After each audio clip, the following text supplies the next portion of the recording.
को H बराबर I square R T. A B कोई चालक तार लिए, उसका प्रतिरोध कितना है आर है। उसको हम V वोल्ट के बैटरी से जोड़ें। V वोल्ट के बैटरी से जोड़ के और स्विच एस को जैसे ही हम ऑन किए तो इससे होकर विद्युत धारा आई प्रवाहित होने लगा। समझ में आ रहा है? विद्युत धारा क्या प्रवाहित होने लगा? आई। जब ये आई प्रवाहित हुआ तो विद्युत धारा प्रवाह मतलब कि आवेश प्रवाह। समझ में आ रहा है ना? और आई जो है T समय तक प्रवाहित हो रहा है। कितना समय तक? T। तो T समय तक प्रवाहित आवेश की मात्रा। अरे विद्युत धारा में क्या बात है? आवेश है ना? आवेश की मात्रा Q बराबर हम बताए थे फॉर्मूला आई। होता है कि नहीं होता है? प्रवाहित आवेश की मात्रा कितना हो जाएगा? Q बराबर आई टी। अब मान लेते इसको समीकरण नंबर। अब देखो आवेश को यहां से यहां तक ले जाने में हमको कार्य करना पड़ेगा कि नहीं करना पड़ेगा? जब आवेश को ले जा रहे हैं तो हमको काम करना पड़ेगा ना। तो लिखेंगे आवेश Q को बिंदु A से B तक ले जाने में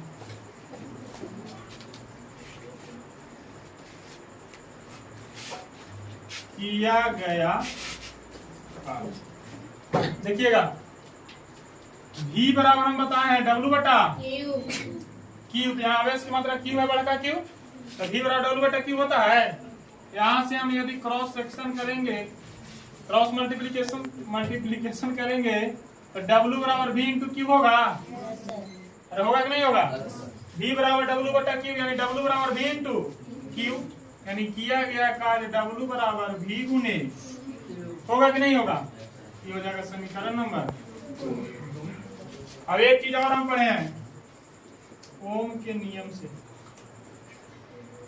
ओम के नियम से क्या हम जानते हैं? क्या जानते हैं ओम के नियम से? V बराबर आई आर। ये हो गया समीकरण नंबर 3। अब समीकरण 1 से Q का मान और समीकरण 3 से V का मान हम समीकरण कौन में रखेंगे? 2 में रखेंगे। यहाँ पे लिखेंगे, क्या लिखेंगे कि समीकरण 1 से Q का मान, समीकरण 1 से Q का मान तथा समीकरण 3 से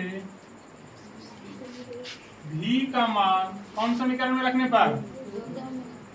समीकरण 2 में रखने पर। अब देखिएगा समीकरण 2 क्या है बाबू? W बराबर V इंटू Q। W बराबर V इंटू Q। देखो समीकरण 1 में पहले देखो समीकरण 3 में V के मान कितना है? आई आर है। तो V के जगह क्या हो जाएगा? गुने। Q का मान कितना है? I T. तो Q का मान कितना हो जाएगा? आई। आगे आई गुने आई स्क्वायर और आर टी ऐसे उतर जाएगा। तो किया गया कार्य कितना आया? W बराबर आई स्क्वायर आर टी। और हम दिखाए हैं अभी पहला लाइन फिगर बनाने के पहले कि जो यही किया गया कार्य होता है ऊष्मा के परिमाण के बराबर होता है। होता है कि नहीं होता है? ऊष्मा के परिमाण के बराबर होता है। यानी हम कह सकते हैं कि W जो होता है H के बराबर, या हम बोल सकते हैं H जो होता है W के बराबर, यानी H बराबर आई स्क्वायर। होगा कि नहीं होगा? अभी देखिए खत्म नहीं हुआ है। H बराबर क्या हो गया? आई स्क्वायर आर टी। ई हो गया बड़ी बढ़िया फॉर्मूला, एकदम इसको याद कर लेना है। VBI है, इतना सुना समझ में आ रहा था, RM लिख लो, रटा मारो। अब देखो H बराबर I square R T. H बराबर आई स्क्वायर को हम आई इंटू आई लिख सकते हैं, अरे लिख सकते हैं। अब गुने आरती है पहले से, यानी H बराबर आई इंटू आई आर बराबर देखो तो यहाँ भी है, V बराबर आई आर है, यानी H बराबर आई इंटू वी टी, यानी H बराबर वी आई टी हम लिख सकते हैं कि नहीं लिख सकते हैं? लगाओ फॉर्मूला यहाँ, यानी H बराबर क्या हो जाएगा वो वी आई टी। अभी खत्म नहीं हुआ है, लगाओ फॉर्मूला निकलेगा। देखिए H बराबर आ गया वी आई टी। अब देखो H बराबर वी आई टी, हम जानते हैं कि होता है बाबू V बराबर आई आर। यहाँ से I का मान निकालेंगे तो V बटा R होगा कि नहीं होगा? अरे होगा।